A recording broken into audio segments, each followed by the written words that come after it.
Trump पर जानलेवा हमला हुआ है। पेंसिल्वेनिया में आयोजित एक रैली के दौरान हमलावर ने डोनाल्ड ट्रंप पर फायरिंग कर दी। इस पर सीक्रेट सर्विस ने भी तुरंत कार्रवाई करते हुए हमलावर को ढेर कर दिया। फायरिंग में पूर्व राष्ट्रपति डोनाल्ड ट्रंप जख्मी हुए, जिन्हें इलाज के बाद अस्पताल में से छुट्टी दी गई है।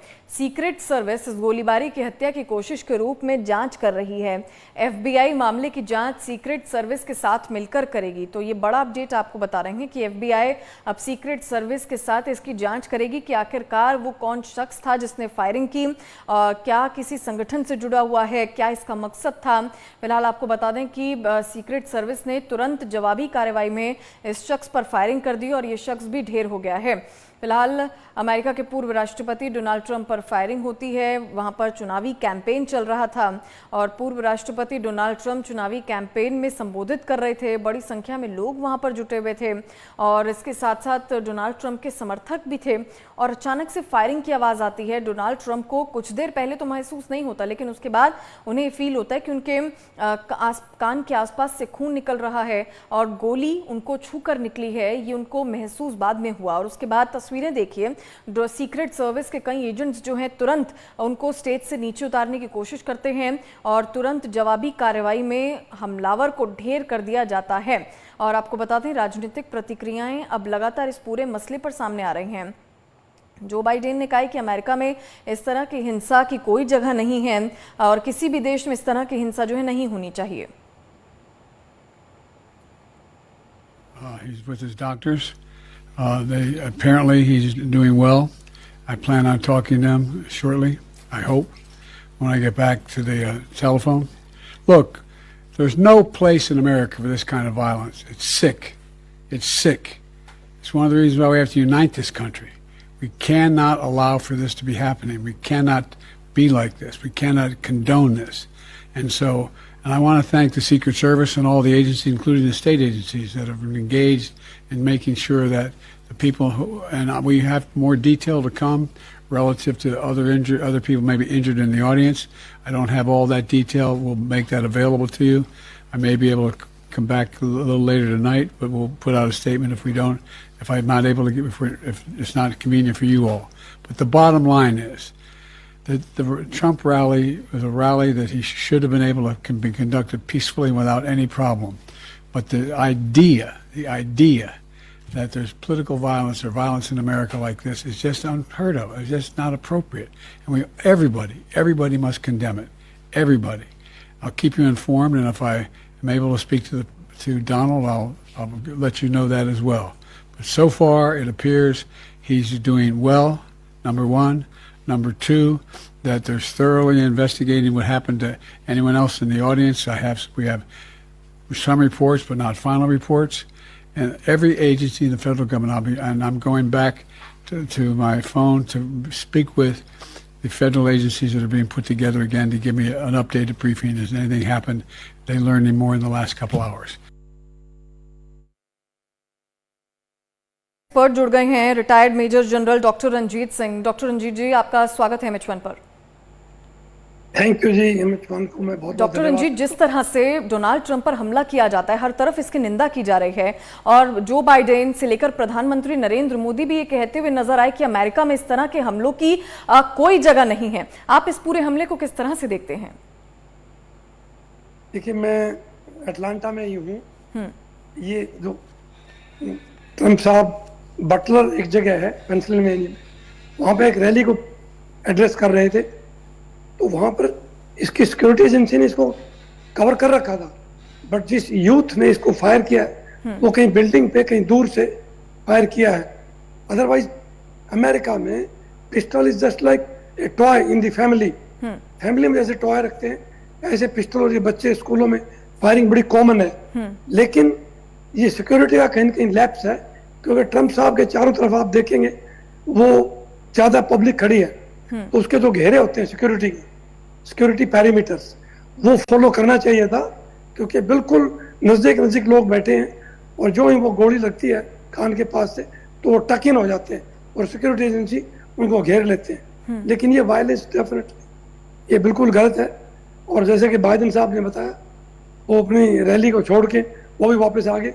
उन्होंने भी होमलैंड की सिक्योरिटी की एक इन्फोर्समेंट एजेंसी की मीटिंग ली है और ये फाइंड आउट कर रहे हैं। टेरर अटैक नहीं हो सकता, वैसे वायलेंस होगा, क्योंकि यहाँ पर हथियार कॉमन है। और अगर आप पेरीमीटर डिफेंस, पेरीमीटर सिक्योरिटी नहीं फॉलो करेंगे तो इस प्रकार के हादसे ज़्यादा होंगे।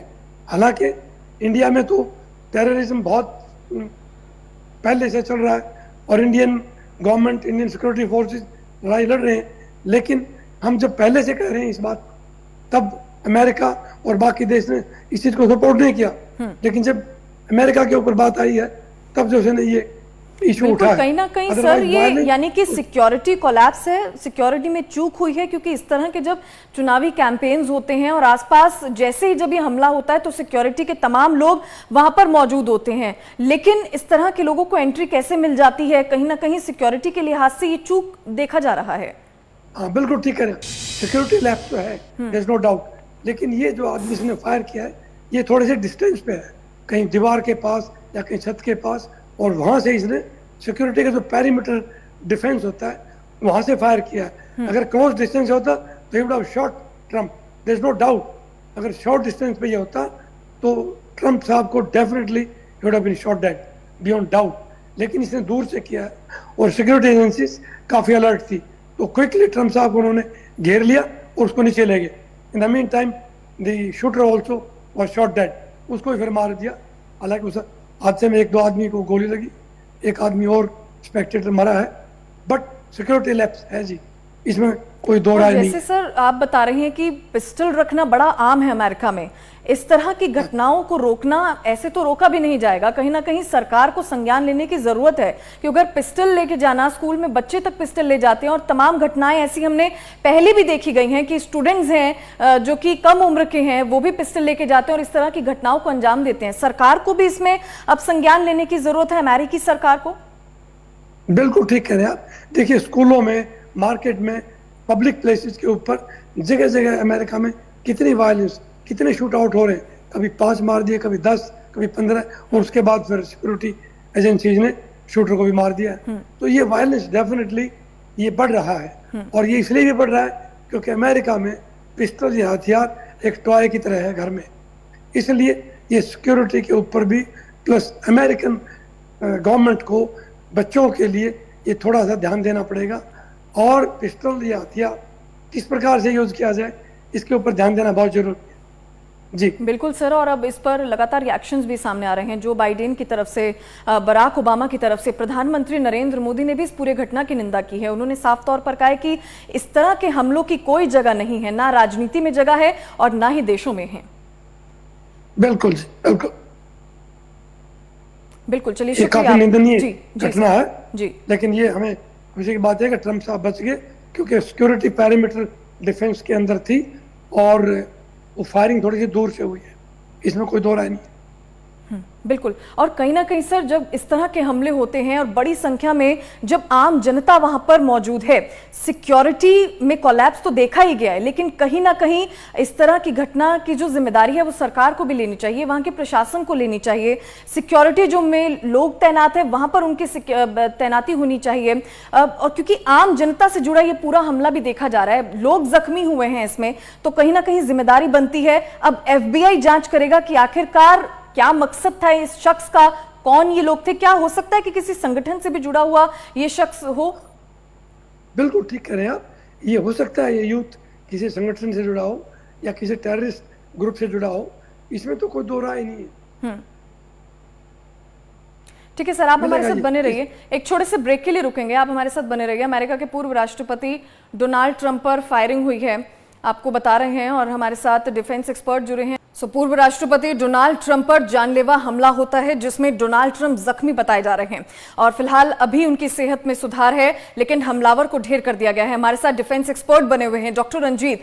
डॉक्टर रंजीत, क्योंकि हम यही सवाल कर रहे थे कि इस तरह की घटनाएं अमेरिका में अब बहुत आम होती हुई नजर आ रही हैं, और जब इस तरह से बड़ी हस्तियों पर हमले होंगे, कहीं ना कहीं अब अमेरिकी सरकार को इस पर ध्यान देने की जरूरत है। और दूसरी पॉइंट ये भी है कि अमेरिका सरकार लगातार दूसरे कंट्रीज पर यह इल्जाम लगाती जाती है, सिक्योरिटी को लेकर कई सवाल अमेरिकी सरकार उठाती है, और लेकिन उनके देश में इस तरह के तस्वीरें जो है नजर आ रही हैं। आपने बिल्कुल ठीक कहा। देखिए अगर घर घर में हथियार टॉयज की तरह होंगे और फिर बच्चों में वो संस्कार भी नहीं है और स्ट्रेस काफ़ी है यहाँ पर भी, ज़्यादा पैसा भी आदमी को ख़राब करता है और फिर सिक्योरिटी एजेंसीज इतना चेक कर नहीं रहे, नहीं तो स्कूलों में आम जगह पर ये फायरिंग कैसे हो। अदरवाइज ये तो बहुत ही लकी बात है कि डोनाल्ड ट्रंप साहब के जो इंटरनल पेरीमीटर सिक्योरिटी वो थी, बट लैप्स उसमें है, देयर इज नो डाउट। वो डिस्टेंस उसने फायर किया है, अगर वो क्लोज डिस्टेंस क्लोज रेंज पे होता तो he would have been shot dead, कोई डाउट नहीं है। बहुत बड़ा सिक्योरिटी लैप्स हुई है और ये अमेरिका में आम बात है, स्कूलों में, पब्लिक प्लेसेस पे, पिकनिक स्पॉट्स पे ये फायरिंग बड़ी कॉमन चीज है, नहीं पहले नहीं होती थी ये। बिल्कुल, बहुत आम सर ये होती जा रही है और इस तरह से बड़ी हस्तियों पर हमला होना कहीं ना कहीं सवाल और निशान खड़े कर देता है। आपका बहुत बहुत शुक्रिया डॉक्टर रंजीत, तमाम सवालों के जवाब आपने दिए और बड़ी जानकारियां भी हमारे साथ साझा की।